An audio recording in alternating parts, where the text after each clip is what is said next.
tá? Sim. Então, hoje, a gente vai terminar a parte... Hoje, a segunda aula, né, sobre a questão da crise da água, tá? Semana passada, vocês viram, né, os vídeos lá do trabalho, tá? Que eu tô corrigindo com calma, que eu estou ficando doida. Sobre a questão lá do documentário do Entre Rios, sobre a questão da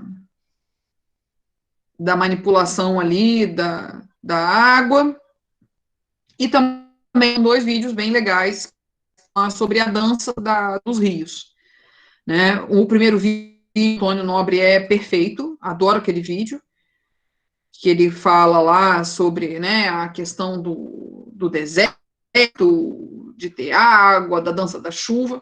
E o segundo vídeo, que eu acho muito, muito, muito legal, que fala sobre a questão dos reservatórios subterrâneos, né? Então, esse conjunto aí dos 2 vídeos, o Entre Rios e os Rios Voadores, eu acho que ilustra bem a gente tinha discutido na aula da semana retrasada, né? E hoje, para a gente fechar esse assunto aí, espero que a gente feche esse assunto, eu quero falar um pouquinho sobre a questão da poluição nos oceanos, né? Então, na aula retrasada, a gente viu sobre poluição no rio, poluição nos lagos, e a gente tinha que continuar falando sobre a poluição nos oceanos, tá? Durante muito tempo, né, toda a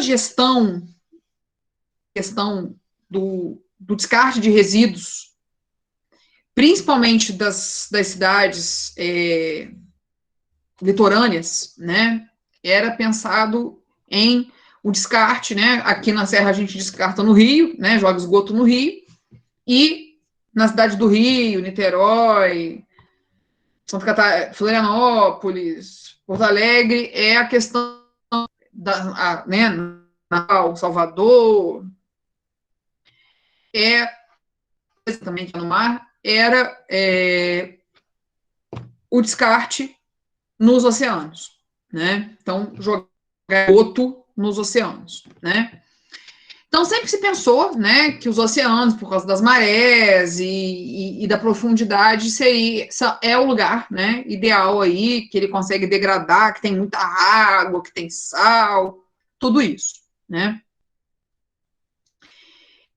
E se tem 2 teorias muito loucas aí sobre esse lançamento, né, de coisas no oceano, que durante muito tempo, bom parte de alguns cientistas defenderam, né, é melhor jogar poluentes numa zona profunda do que enterrar esses poluentes, né? Então, por muito tempo, e até foi um escândalo lá na Europa, uns anos atrás, principalmente na Itália, porque envolvia máfia, essa confusão toda, era pegar, colocar vários lixos, resíduos, containers, e jogar lá na zona abissal do oceano, tá?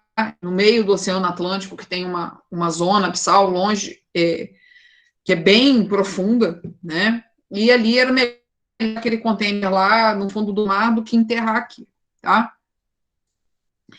Só que ainda não se sabe o efeito disso, né? Se fez isso durante algum tempo, de se jogar resíduos radioativos e outros tipos de resíduos no fundo do oceano, né? Nessas zonas abissais profundas, tá? E uma coisa também relacionada à questão de esgoto, não à questão de resíduos sólidos, é a questão dos emissários submarinos, né? Então, essas cidades, o Rio principalmente, o Rio, Niterói e algumas outras cidades litorâneas, possuem essa questão do emissário submarino, tá? Que é justamente pegar o esgoto, tá? Hoje, na maioria das vezes, o esgoto é tratado de alguma forma, tá? E era bombear esse esgoto, que era as casas, lá para o meio do oceano, né? Não lá na zona abissal, lógico, não dá para chegar até lá com um cano, né? Mas era jogar esse esgoto lá no fundo da arrebentação, depois da arrebentação, tá? E se livrar desse esgoto, tá? Só que se sabe, né, e começou depois de um tempo a ver que certas coisas para a rede, né, de esgoto, as pessoas não jogam só na rede de esgoto cocô, né, jogam outras coisas, e começou a ter plástico, a ter a ter roupa íntima e outras coisas na água, tá?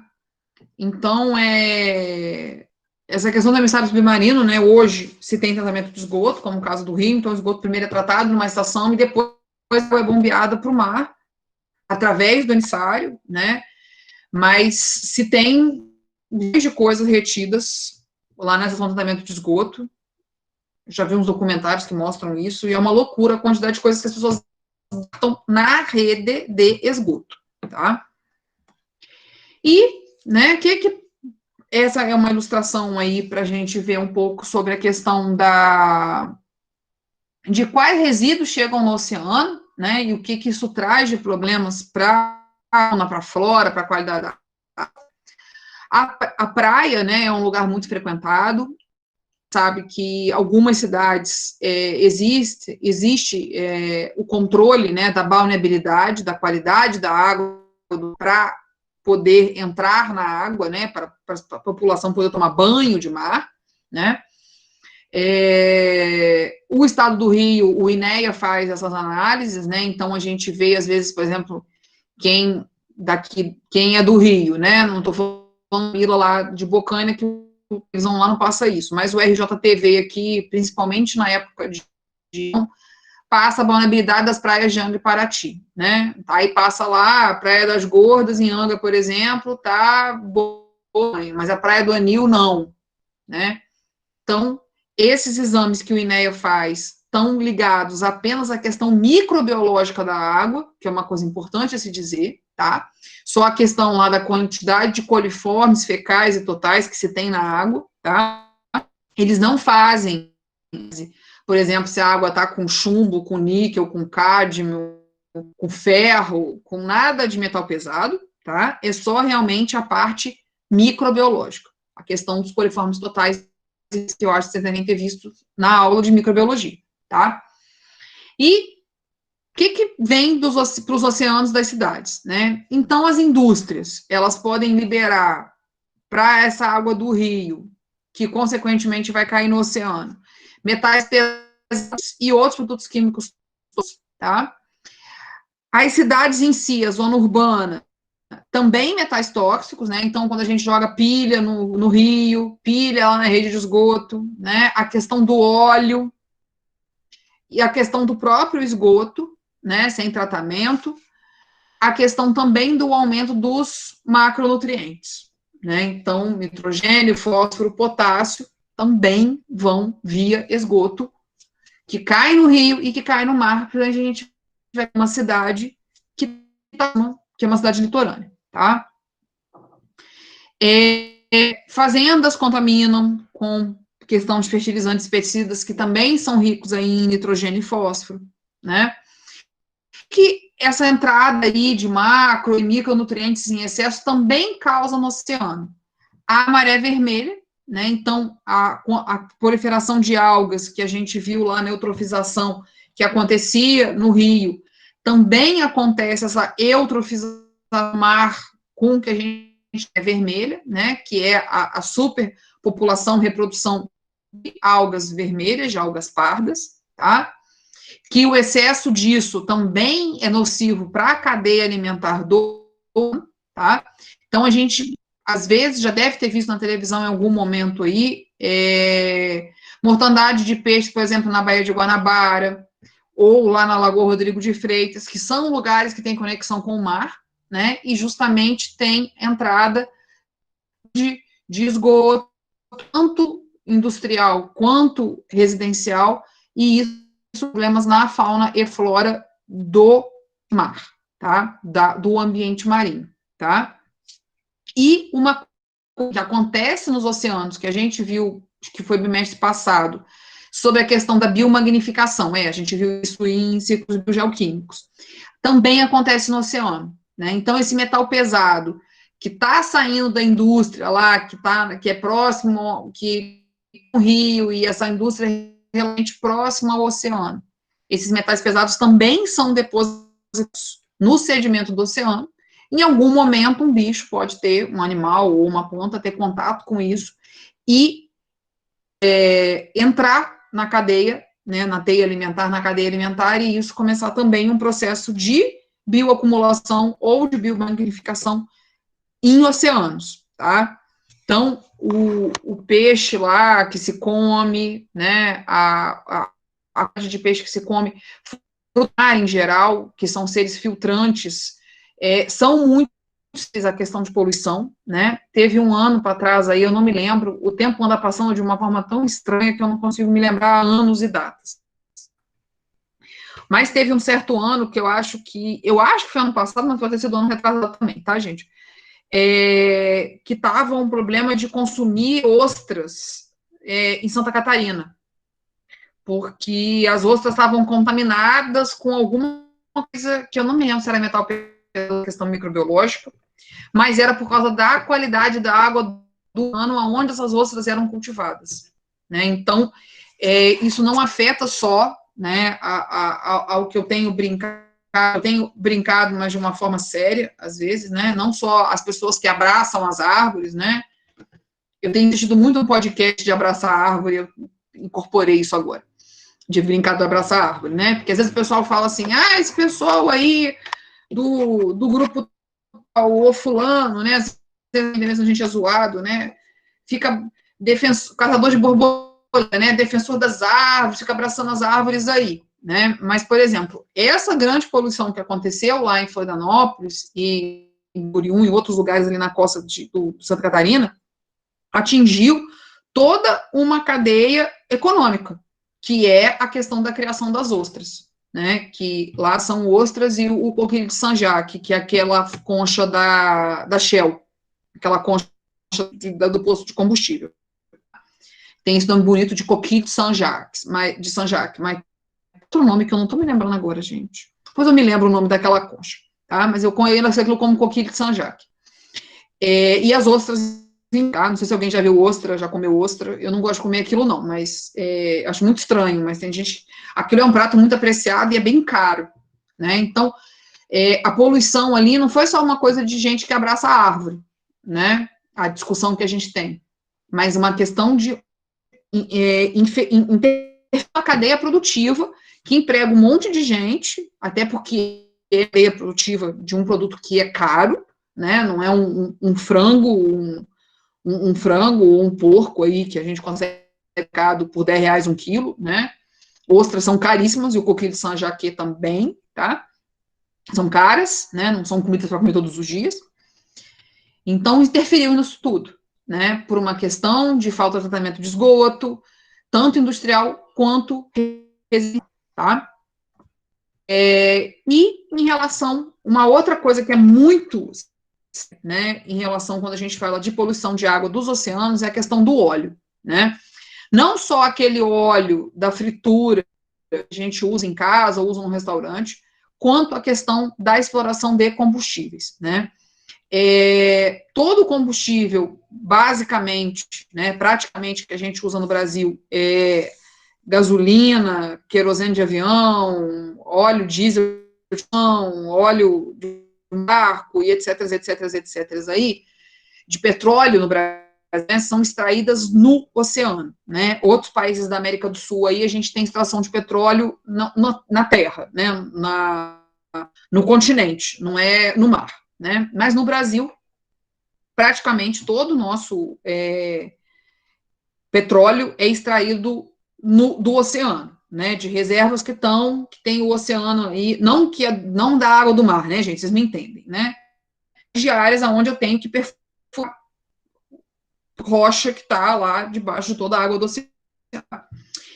E o que acontece, né? Essas perfurações, elas podem trazer problemas quando a gente pensa em vazamento, tá?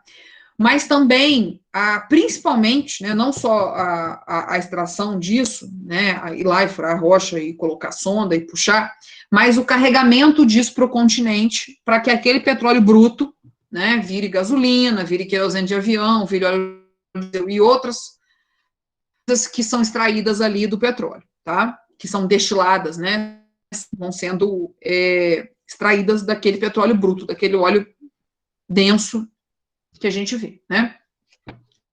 Ano passado, né, e começo desse ano, a gente teve um grande problema, né, que começou a aparecer misteriosamente nas praias do Nordeste placas de petróleo bruto, né, então o pessoal viu aí na televisão, no YouTube, no vídeo do WhatsApp da vida, aquela coisa densa, né, que contaminou recifes de coral, então detonou lá porífero, quinidar, anelida, quinoderma, todo mundo que mora ali, né?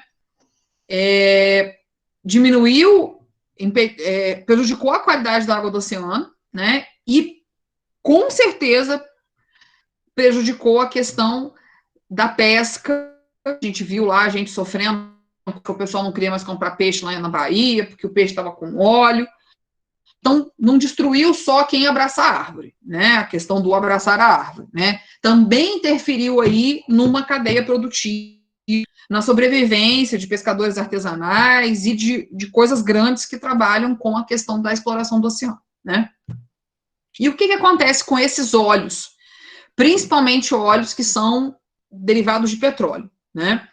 A gente tem a questão dos hidrocarbonetos, né? Que são voláteis.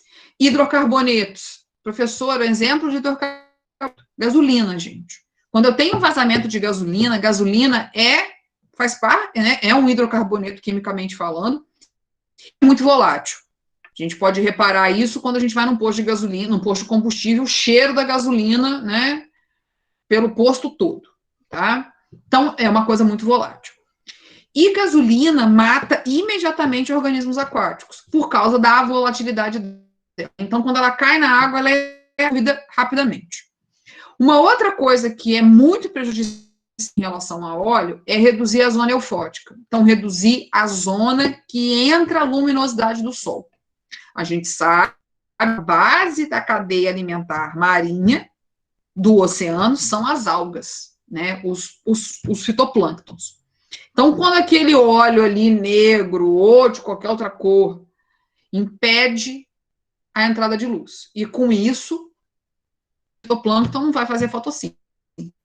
Da medida que ele fazia, ele não vai fazer nenhuma. E com isso, é aquele bottom-up, né? De baixo para cima, vai detonando tudo. Uma outra coisa que aconteceu naquele incidente do final do ano, começo do ano, questão de óleos pesados, né? Petróleo puro, petróleo recém-extraído, né? Petróleo sem ter passado por um processo de destilação, ele é pesado, né? Então a gente viu que ele é pesado, ele afunda, né? E isso afeta diretamente os bêntons, que são aqueles seres que são fixos, né? Porífero, quinidário,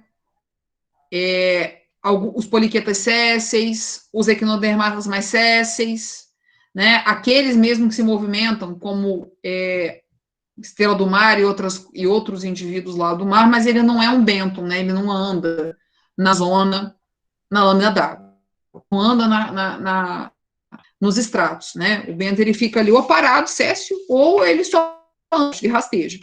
Então, isso afeta diretamente os bêntons, né? Então, não só petróleo puro, que é um óleo pesado, mas óleo diesel é um óleo pesado, os óleos também, tá? Questão de recife de coral, não tem nem o que discutir, né? Se afeta diretamente o bênton, mata recife de coral. Principalmente porque poríferos e quinidários, a gente já teve aula de zoologia, a gente sabe disso, né? São seres extremamente sensíveis. Os poríferos, que são seres.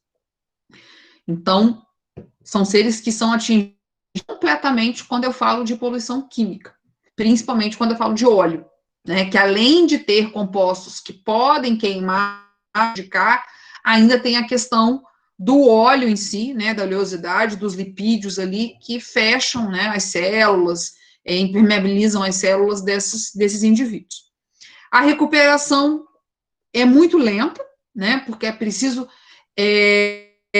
excretar aquilo que entrou, né, limpar aquilo tudo. Então, teve um super vazamento na Baía de Guanabara há muitos anos atrás, eu não me lembro bem qual a data, mas eu me lembro que isso aconteceu. E eu lembro que as pessoas tiveram que, os voluntários, né, lavavam as aves marinhas, por exemplo, gente, com detergente bucha. Tinha que pegar lá um biguá da vida, uma garça, um animal, uma ave lá que estava completamente cheia de óleo, né, escova e bucha com sabão, com detergente para as bichinhas, tá? E uma outra coisa, né, é a eficiência limitada dos métodos de restauração, né? Então, a restauração no oceano é uma restauração muito complexa, tá? Cultivo de alga, como é que os bichos vão fazer, não sabe, tá? Então, todos esses problemas, né? Quando se fala de oceano, sempre a melhor alternativa é evitar o problema, não compensar o problema, né? Mitigar o problema, não compensar o problema. Tá? Em relação, né, à poluição difusa, que atinge principalmente os oceanos, né? Então, a gente viu lá a pontual e a difusa, né? A difusa é aquela que eu não sei bem de onde ela vem, mas ela está chegando ali, tá? Principal componente de poluição difusa, né? Roundup da vida, Tordon, pesticidas, moluscocidas, os idas da vida, né? A gente não sabe de onde vem, ele acaba entrando no corpo d'água e chega ao oceano, tá? Uma coisa extremamente importante quando a gente fala de prevenção de poluição e de qualidade de água é a vegetação para redução do solo, tá? É necessário, né, a questão da manutenção da mata ciliar, do cordão arenoso da praia, para justamente essa redução da erosão do solo e, consequentemente, que essa terra, né, esse material de solo, chegue ao curso d'água, tá? Redução do uso de fertilizantes, até porque fertilizante é adubo, então muito rico em nitrogênio, fósforo e potássio, e macronutrientes, que vão para a maré vermelha, e outras coisas, né? Uma coisa que é importante, e muita gente não pensa nisso, né? Principalmente lá o produtor rural, às vezes, e pessoas, mas principalmente o produtor rural, né? Que é você ter essas áreas de tamponamento com plantas, né? No entorno de cultivares. Eu não me lembro, eu acho que eu já mostrei na sala umas fotos lá que eu brinco que é a casa do Super Bowl, eu já mostrei isso para vocês na sala. Que o que acontece? Você tem campos e campos, hectares, hectares, hectares de soja, milho e lá sabe o que plantado, algodão, uma árvore. E o que acontece quando tem a etapa da limpeza daquilo, né? Da colheita com a limpeza?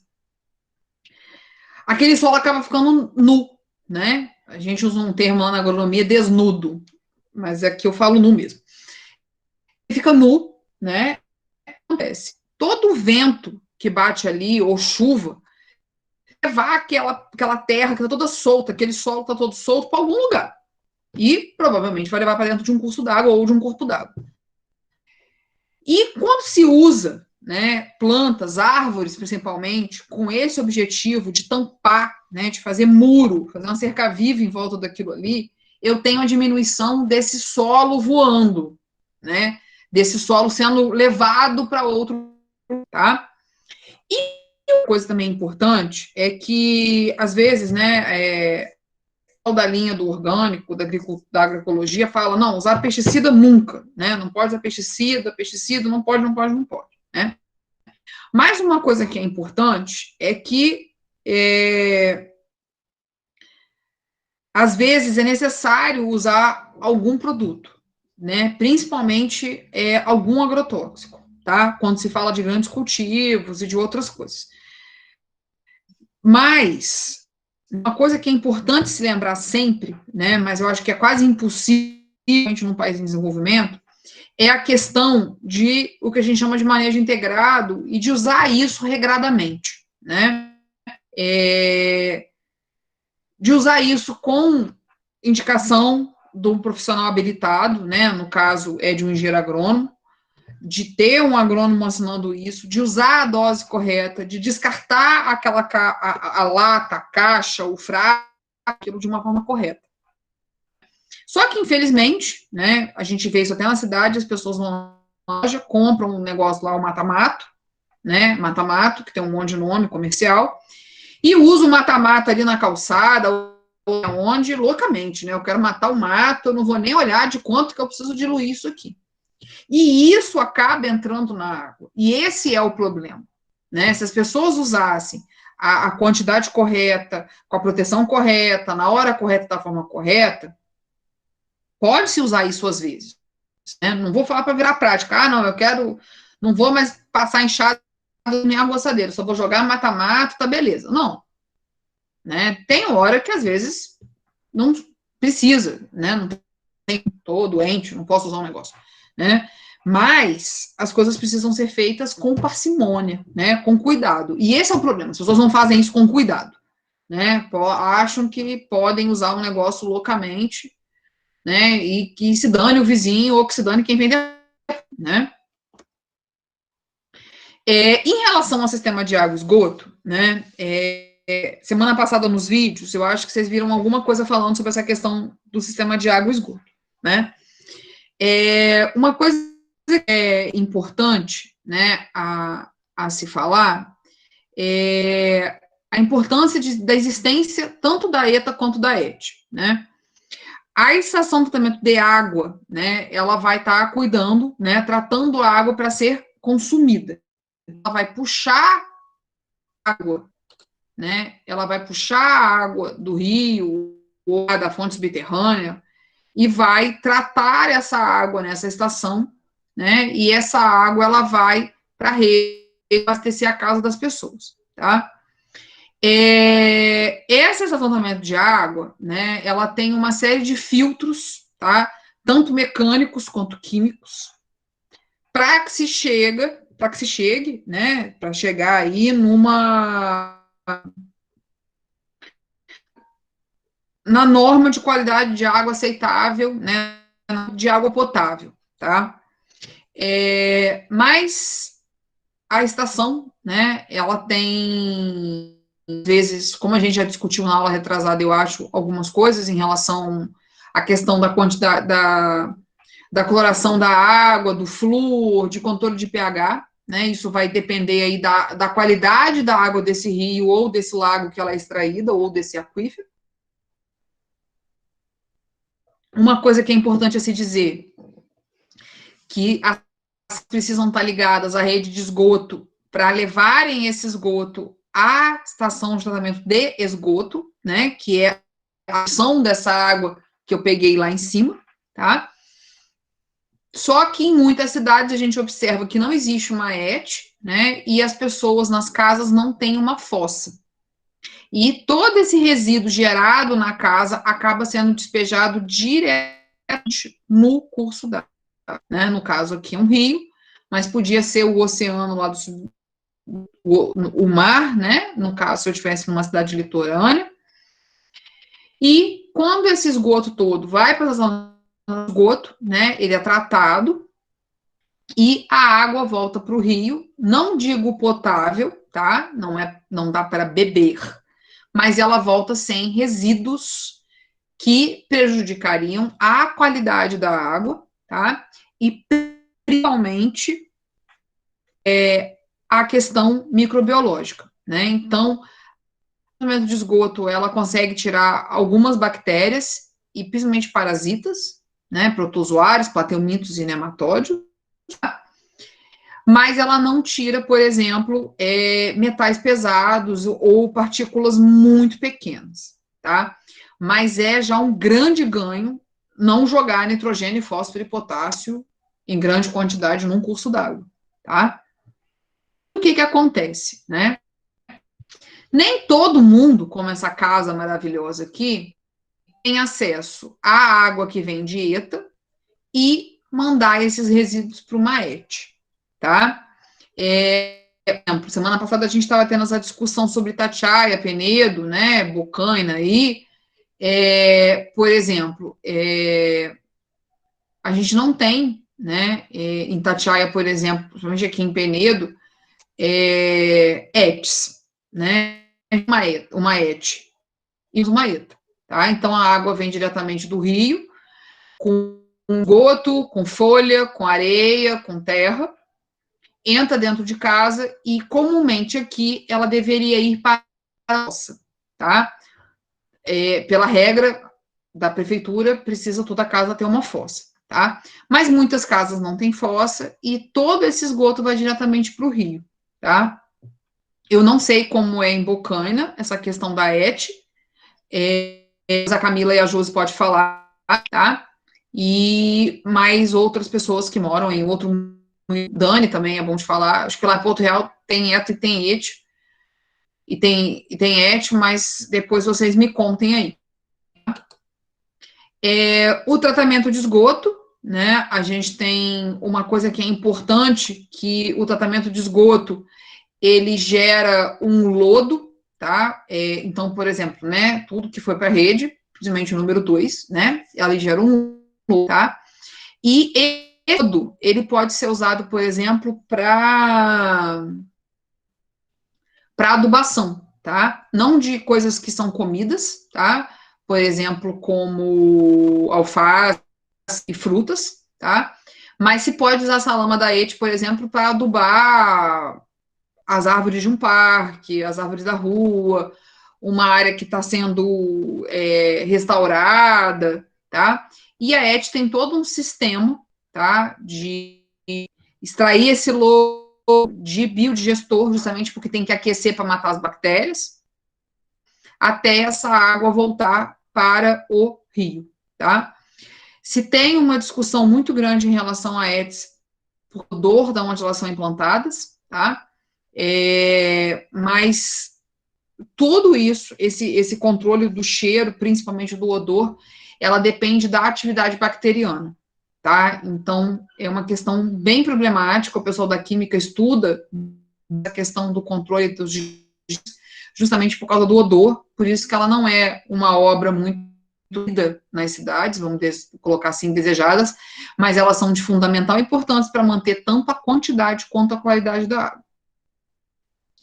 Existem, né, também tratamentos biológicos de esgoto, tá? Em pequena escala, tá? Essas não são em grande escala. Por um acaso, a gente tem uma no Rio em grande escala, que é uma estação de tratamento biológico na Lagos, tá?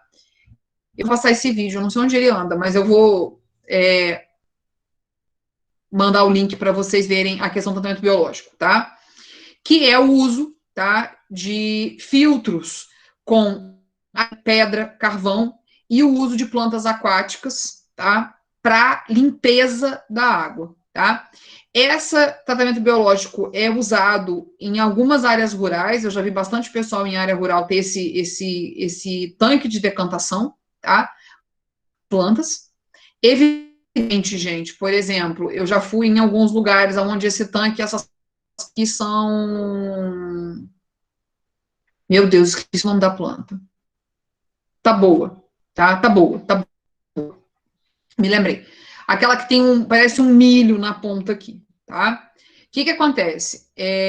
Uma vez a gente estava num curso de TED Punk e a pessoa queria comer isso aqui, tá? Não se pode comer as plantas que são usadas para esse tratamento biológico, tá? Porque elas podem estar contaminadas pelos resíduos do afinal de contas, elas foram usadas como plantas filtro, tá? Então, por exemplo, a taboa que não pode ser consumida, tá? Tem tratamento biológico, pessoal, não pode comer a bananeira, tá? Essas plantas servem apenas para filtrar o esgoto, tá? Não pode ser usadas também em ração animal, tá? Elas só podem ser usadas como adubo. Então, tirar aquilo ali bem grande ou morrendo, picar, usar como adubo, tá? Mas nunca ingeri-las, nem animais, nós humanos, tá? A questão de demanda bioquímica de oxigênio, vocês devem ter, vocês viram em química ambiental, tá? Isso é só para conversar um pouquinho sobre, né, uma das formas de medir, né, a quantidade de... o DBO é uma dos testes feitos para se discutir a questão da água, tá? Então, quando eu tenho uma demanda, né, bioquímica de oxigênio alta, eu tenho uma zona de poluição, tá? Então, o DBO alto me indica que tem uma carga de poluição ali naquele ambiente que eu estou trabalhando, tá? E quando eu tenho um DBO menor, maior oxigênio dissolvido, né, eu tenho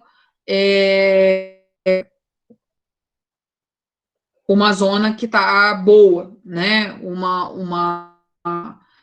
a taxa, quando eu tenho oxigênio dissolvido aumentado, o DBO está diminuído, né, o DBO está baixo, eu tenho uma área que está boa, né, está boa, não é a planta, que está com condições ambientais razoáveis, né, que pode ser usada, né, uma água que pode ser usada. O DBO sozinho não responde a todo o protocolo de água, tá, mas ele é exames dos testes, um dos testes fundamentais para a qualidade de água, tá? Então, o pessoal lá da ETA e da ET faz DBO o tempo todo da água que entra, da água que sai. Tá? É um dos testes lá que são feitos justamente para comprovar a qualidade da água. Em relação à inundação, né, semana passada no vídeo lá do Entre Rios, vocês devem ter visto um pouco, ouvido sobre isso, né, então, por muito tempo se acreditou que alisar os rios, aprofundar os córregos, resolvia a questão da inundação, né, o vídeo lá, até a questão dos dois engenheiros lá que projetaram a questão do Tietê, das marginais de São Paulo, né, uma corrente era contra e outra era a favor, mas infelizmente caiu a corrente a favor e a confusão hoje, sem comentários, né? Não precisa nem se comentar do que acontece lá. A questão de barragens, não só para reduzir o risco de inundação, mas também aumentar o armazenamento de água. Aqui na região a gente tem exemplo disso. A barragem do Funil e as outras duas barragens lá de que servem para diminuir o risco de inundação e, consequentemente, armazenar água para os meses que não temos tanta oferta de água assim, né? Também proteger e restaurar terras alagadas, então fazer um controle natural dessas inundações. Lá no Rio Grande do Sul, por causa do cultivo de arroz, você tem pequenas barragens justamente para manter essa para arroz, né? Não sei se todo mundo sabe, ou se eu já comentei isso aqui, não me lembro. Arroz é plantado, comumente arroz é plantado em área inundada, né? Em área molhada, né? A gente não planta arroz num lugar seco, né? O arroz em lugares que tem uma água, né? Não literalmente dentro da água, mas que tenha água, tá? Lugares encharcados, charcos, tá? Então, o pessoal lá faz pequenas barragens justamente para sempre aquela área de cultivo de arroz alagadinha, tá? Uma coisa importante que é identificar e realizar o manejo de áreas suscetíveis às inundações, né? Então, onde tem, eu não vou construir uma casa, né? Não vou colocar um parque ou alguma coisa que possa ter problemas, né? Uma parte importante de reduzir inundação é escolher onde a gente vive, principalmente as áreas de preservação, né? Professor, o que são áreas de preservação, né? Então, a nossa legislação ambiental linda e maravilhosa, né? O Código Florestal lá de 1965, né? Agora a gente tem o nosso de 2012, já trazia, né, o Código Florestal lá da década de 60, já trazia a questão desse conceito de o que é área de APP, né? O que é área de preservação permanente.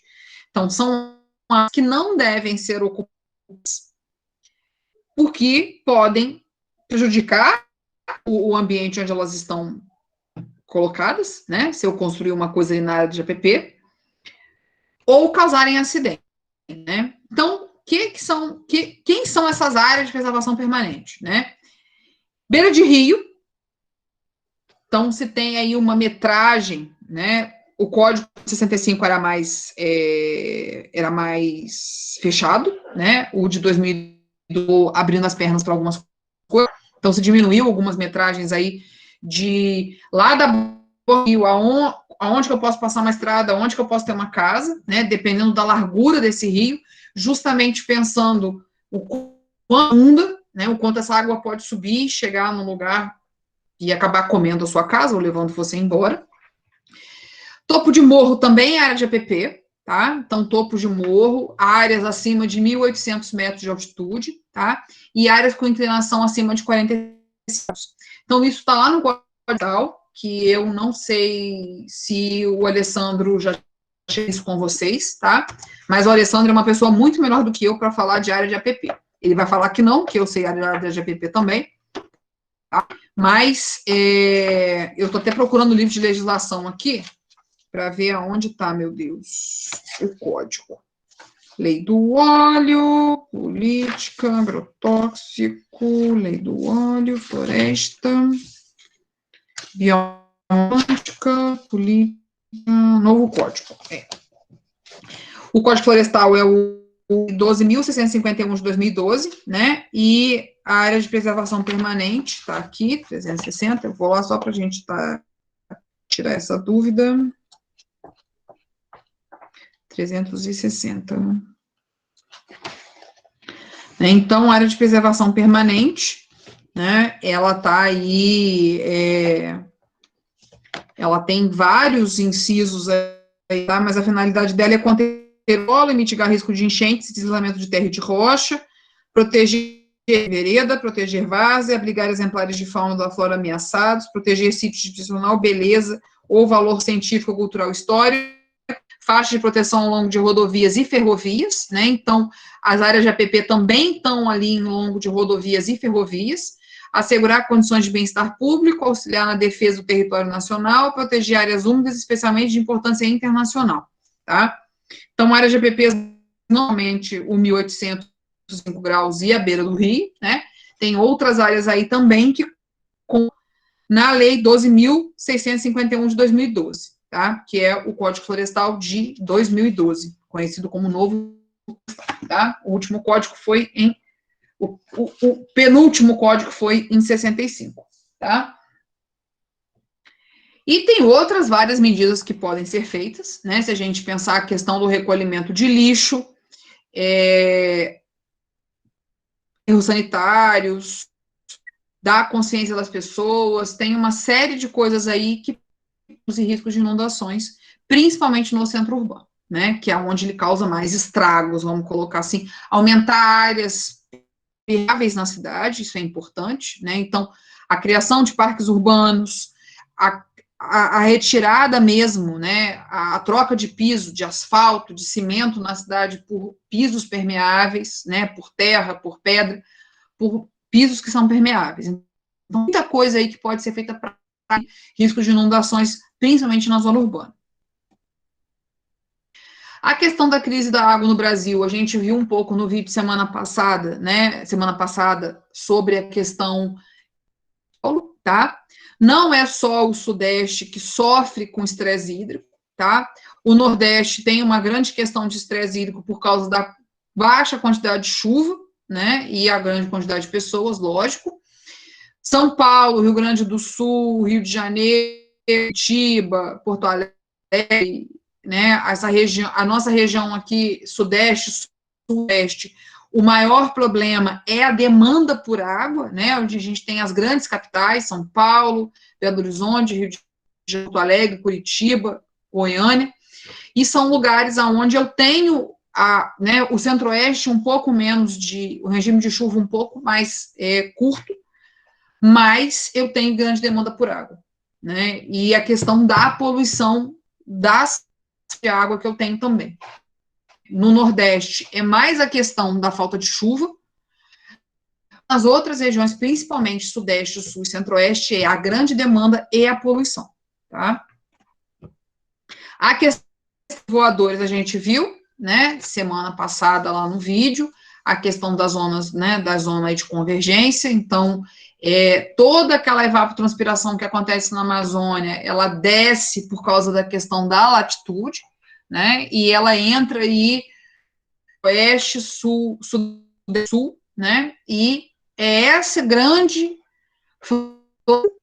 com a questão da evapotranspiração e a evaporação, e a captura dessa evaporação também, que vem do, né, forma esses rios voadores, né, como os pesquisadores lá, o Antônio Nobre e o Carlos Nobre chamam, né, mas ele é formado aí principalmente por causa da evaporação dos oceanos e a evapotranspiração das árvores, né, principalmente da região amazônica, onde a gente tem árvores gigantescas, né, uma verdadeira, uma grande esponja, né, que chupa toda essa evaporação para ela, tá?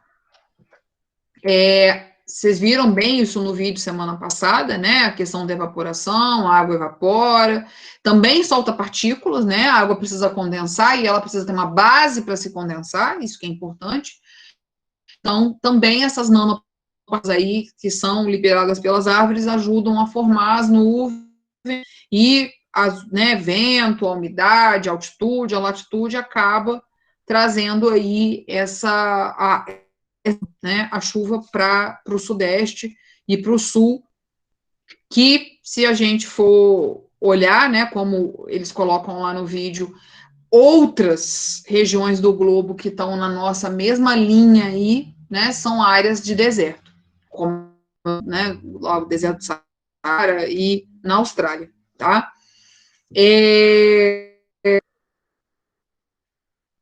Uma coisa que é importante, que eu pensei e acabei esquecendo agora, meu Deus.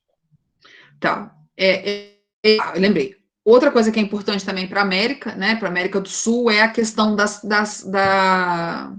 dos Andes, né, das cadeias de montanha, que fazem essa água ficar, né, ficar aí no Brasil e nos outros países que estão muito próximos, né, então, tanto a cadeia dos Andes, né, a cadeia dos Andes, quanto da Cordilheira Central, que é naquela região ali, Venezuela, Colômbia, Equador, né, então, forma como se fosse um pão ali, e esse vapor todo que vem do oceano, ele para, né, ele não consegue ultrapassar nem a Cordilheira dos Andes, nem a Cordilheira Central, que faz essa concha, né, então, as árvores acabam absorvendo essa água, né, absorvendo, e na evapotranspiração delas, tomado a chuva que a gente tem aqui na região, né, na região centro-sul, né, centro-oeste, sudeste e sul.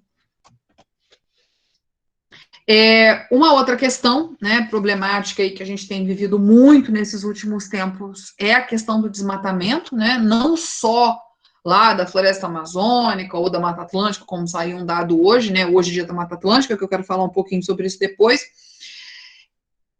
o desmatamento da mata, né, a mata ciliar, ela é essencial para a manutenção da erosão, né, e do assoreamento do curso d'água ou do corpo d'água, seja do rio, seja de um lago, tá? E quando eu tenho esse desmatamento e acabo não tendo, né, igual essas duas fotos que eu tenho aqui para vocês, não ter vegetação alguma na beira desse rio, né? Cadê a floresta que tinha que estar aqui? Ela não está, né? Ela foi embora por algum motivo, ela se cansou, não se cansou. Alguém foi lá, né? Erosão, né? Essa primeira aqui a gente vê um processo de assoreamento desse curso d'água gravíssimo, né? Então, toda a terra que era para estar aqui, se existisse água do rio, diminuindo a quantidade de água e, consequentemente, a qualidade da água, né? E outro processo que pode vir aqui junto é a eutrofização, porque eu não sei que tipo de solo é esse, se ele é muito rico em nitrogênio, fósforo, potássio ou qualquer outro nutriente, isso também pode eutrofização. E um outro nome bonito aí é esse de solapamento, tá? que é o que acontece aqui nessa foto, onde tem esses boizinhos, né? Que aqui ainda não tá como esse lado, tá? Aqui tá começando a ficar como esse lado. Isso aqui é num lago, numa lagoa. Isso aqui é numa lagoa, lá na região da Baixada Litorânea, em Silva Jardim, tá? E o que acontece? Pela falta da mata ciliar e o uso do solo, né, no caso, criação de gado de corte, começa a cair placas dentro dessa lagoa, né? Então, quando sobe a água lá por causa de chuva, porque tem um controle também lá de uma barragem, começa a cair, porque eles chamam, né? Sai um pedaço e cai lá dentro, tá? E com isso eu vou assoreando também, tá? Essa lagoa lá em Silva Jardim, ela tem uma importância grande no fornecimento de água para a região, para a agricultura, tá? E também pesca.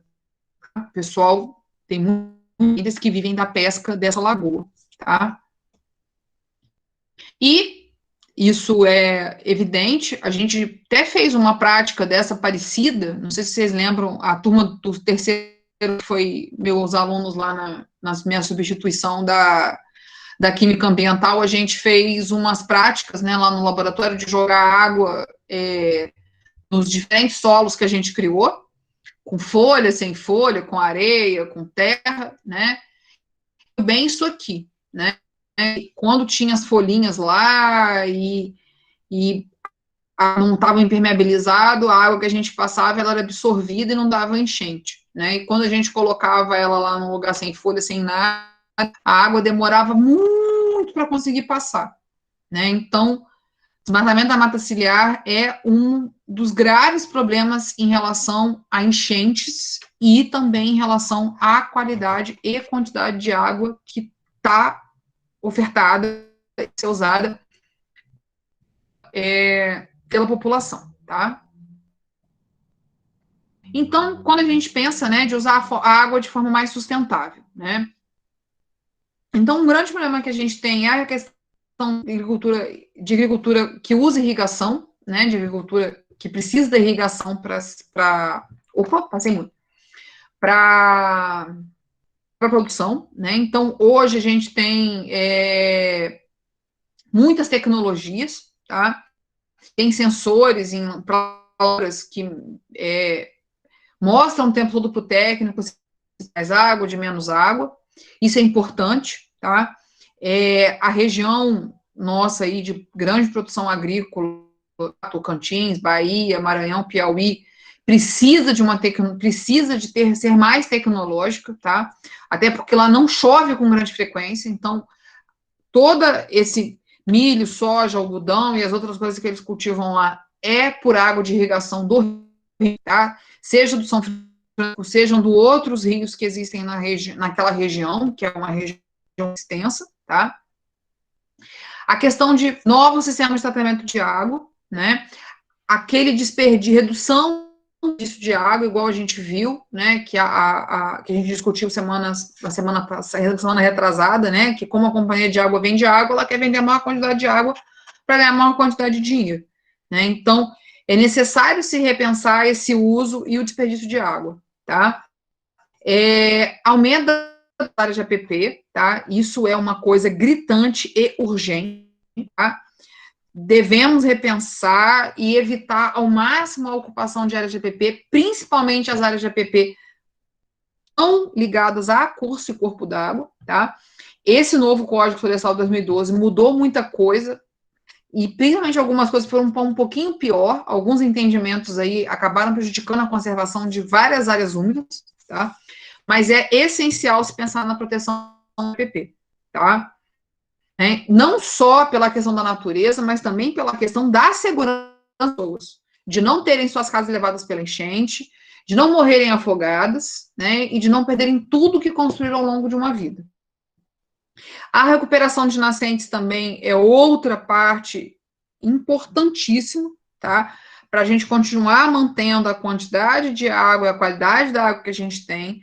Então, programas como o pagamento por serviços ambientais lá são fundamentais, né, de incentivar o produtor rural a nascentes, a manter mata ciliar, a não colocar agricultura dentro do rio, não colocar aquele boizinho branco que a gente viu na beber água do rio, e com isso, né, causar erosão na beira dos cursos e dos corpos d'água, tá? E tem várias outras medidas que a gente pode pensar aí que são de fundamental importância para a gente manter a qualidade da água que a gente bebe e que é fornecida para a população, tá? Essas perguntas são apenas para a gente estudar, tá? Eu não precisa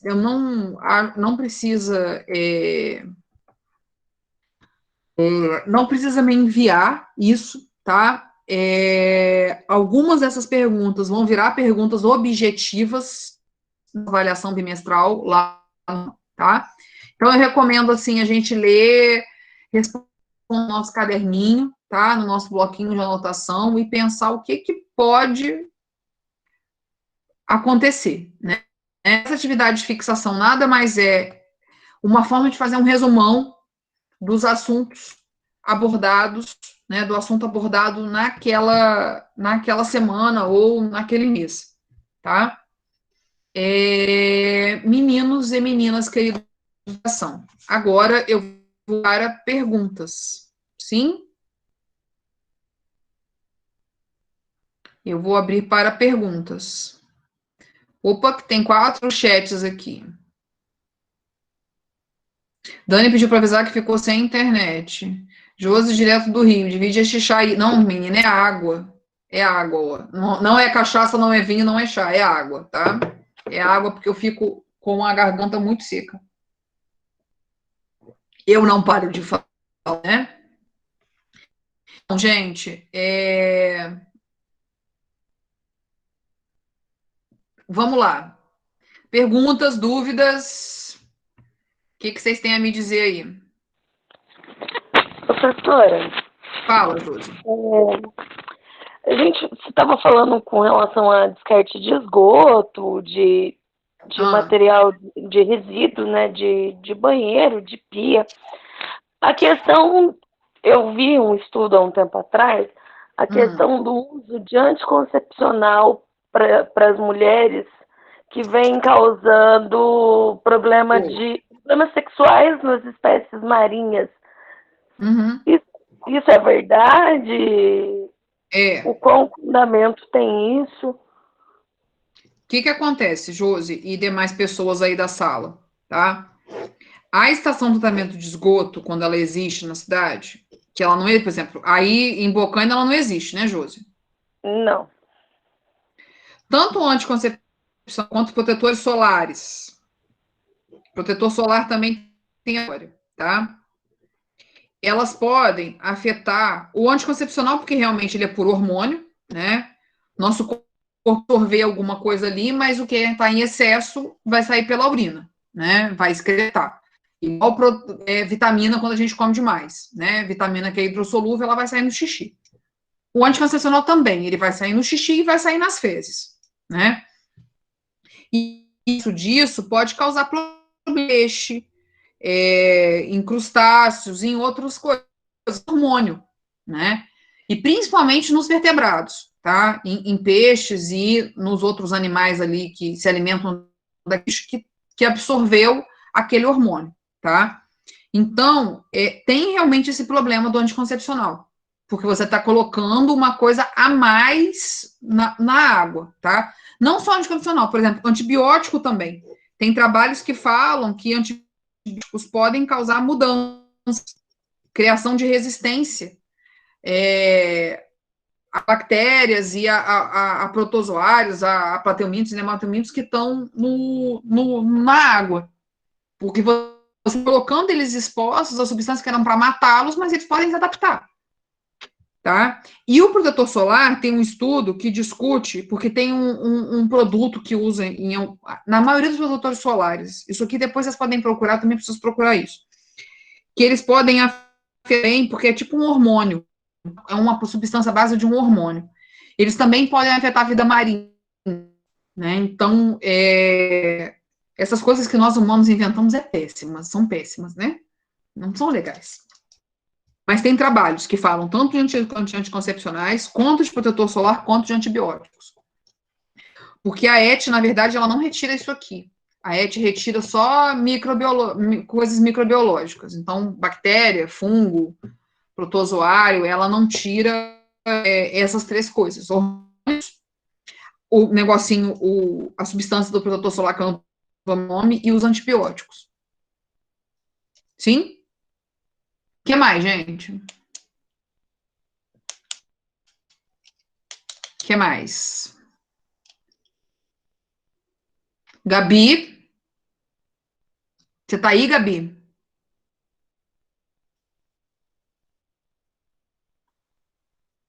Maria, que sempre gosta de perguntar, não tem Maria. Oi, professora. Na verdade, Oi. eu estou tentando absorver o tanto de coisa que a senhora falou. Eu falei Mas muita coisa hoje, né, gente? Desculpa. demais. Eu falei muitas coisas. Desculpem, diga. Eu acho que agora mais assim, fixar lendo algumas coisas, mas foi bem explicativo em questão do petróleo, né? Achei bem interessante. Uhum.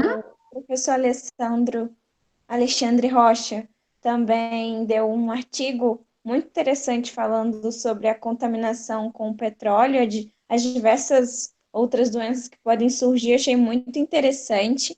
Eu não sei se a senhora já viu, né? Não, vou pedir para o Alexandre me mandar esse artigo. É um artigo muito interessante e ele fala justamente das pessoas que têm contato com o vazamento, né, de petróleo, Hum, tanto as pessoas que trabalham na parte da recuperação, como aquelas pessoas que moram ali em volta mesmo. sim. E muito interessante. Eu Uhum. achei bem interessante tanto a parte da contaminação da água por efluentes, né, como Uhum. pelo petróleo. Sim. Mas nenhuma pergunta assim específica. Mas é porque eu estava sentindo falta de ouvir sua voz. Quem mais, gente? Rangel, que hoje veio nos prestigiar na aula, não está lá trabalhando.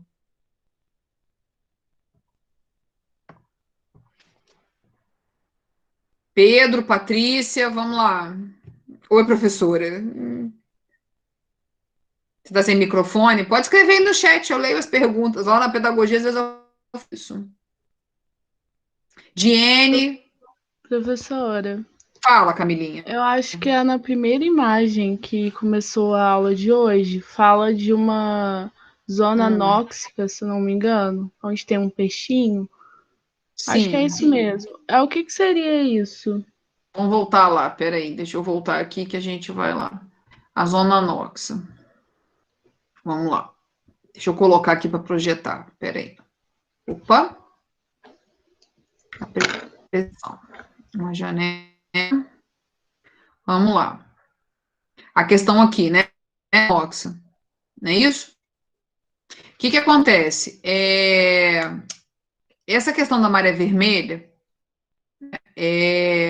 quando ela ocorre com muita frequência, tá?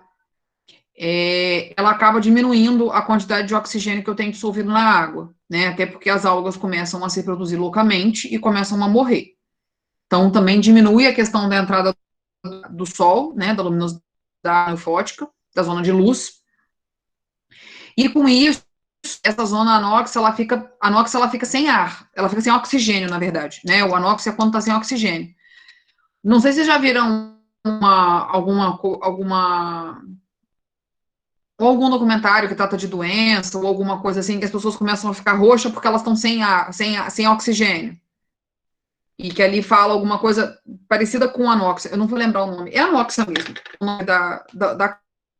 Então, essa zona anoxa é uma zona que é onde eu perco essa quantidade de oxigênio. O oxigênio ele é zero, vamos colocar. Esse oxigênio dissolvido que os animais precisam para viver, tá? Então, com isso, os animais acabam morrendo. E morrem, eu tenho perda de diversidade, tá? Então, a zona NOx é aquela zona que ficou sem oxigênio, tá? Que o oxigênio dissolvido está muito baixo, e com isso, organismos que demandam mais oxigênio para viver, principalmente peixe, né, e outros mamíferos aquáticos acabam morrendo, tá? Se aquele sempre está acontecendo essa questão da poluição e o oxigênio, né, o fitoplâncton, as algas ali não estão conseguindo manter esse oxigênio porque elas estão morrendo por causa da entrada de poluente. Respondido, Camila? Sim, professora, tá certo. Tá, beleza. O que mais? Tem mais nada não, Camila? Não, por hoje não. Tá muito frio aí na sua terra? Sim, está, Deus me livre. Essas ficam cianóticas. Ah. Você mora perto da Josi, não, né? É meio que aqui é tudo perto, né? Mas eu moro aqui no começo da cidade, ela vai lá quase no final, então já é longe. Sim, o frio é difícil. Patrícia, boa lembrança, é hipóxia. As pessoas ficam cianóticas, isso mesmo. Que é quando a gente fica roxinho por falta de oxigênio. Quem mais, gente? Quer fazer pergunta, falar, reclamar? Vamos lá.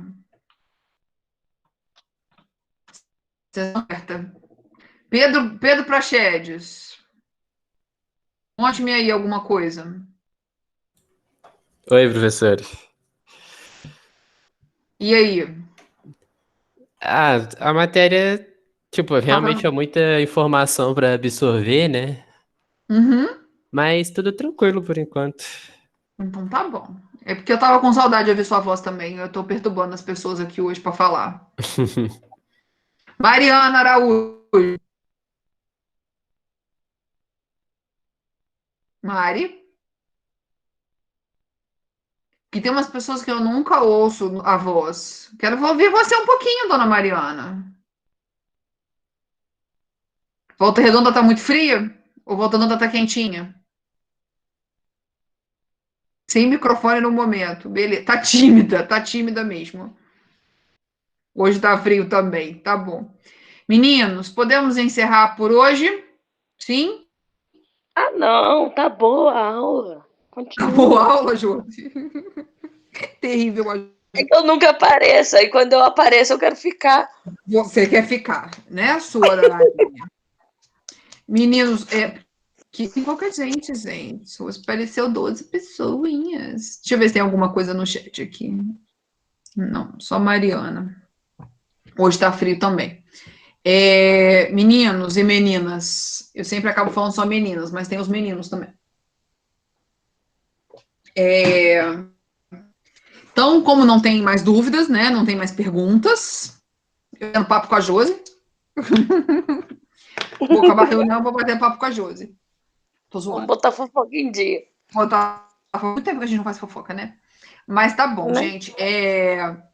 Queria agradecer mais uma vez a paciência das nossas aulas remotas, né? Tem que ter paciência com esse negócio, tá? A paciência, a atenção, a disponibilidade, tá? A fome. Eu não tô com fome não, porque hoje eu comi antes. Hoje eu consegui fazer esse milagre, porque eu sempre como entre a pedagogia e nunca dá certo. Aí eu fico com fome e vou comer só às 10 horas da noite. Mas é isso. Semana que vem, a gente tem programação da Semana do Meio Ambiente, mas eu acho que é só sexta e sábado. Pelo menos por enquanto, tá? Participem da live de sexta-feira que vem, que vai ser muito boa, tá, meninos? Tá aí. Tá bom, professora. Então tá bom. Beijo, um abraço e eu espero que a gente volte a se ver logo, tá? Também espero. Mas pelo decreto hoje é por tempo indeterminado. Ai, Deus. O nosso distanciamento não tem nem data. Hoje não tem nem data. Tipo, as atividades educacionais continuam suspensas. Então, eu acho que é festa junina que a gente vai se ver. Tá bom? Eu reclamava de ter que ir pra faculdade da minha vida, agora eu tô reclamando de ter que ficar em casa. Acontece, né, querida? Eu tô 2 meses e meio em casa, professora, sem serviço, sem nada. Tô de férias. Mas você não tá cuidando das plantas, Josiele? Não, mas já não tem mais o que cuidar das plantas. Eu tô quase mudando a horta de lugar, mudando as coisas de lugar, porque já não tá tendo mais o que fazer. Tá bom, tá bom. Né? Fazer o quê? Tá bom. Estamos aí, né? Estamos aí, né? Ô, prof, sexta-feira você vai estar lá no horto? Vou. Não, então não.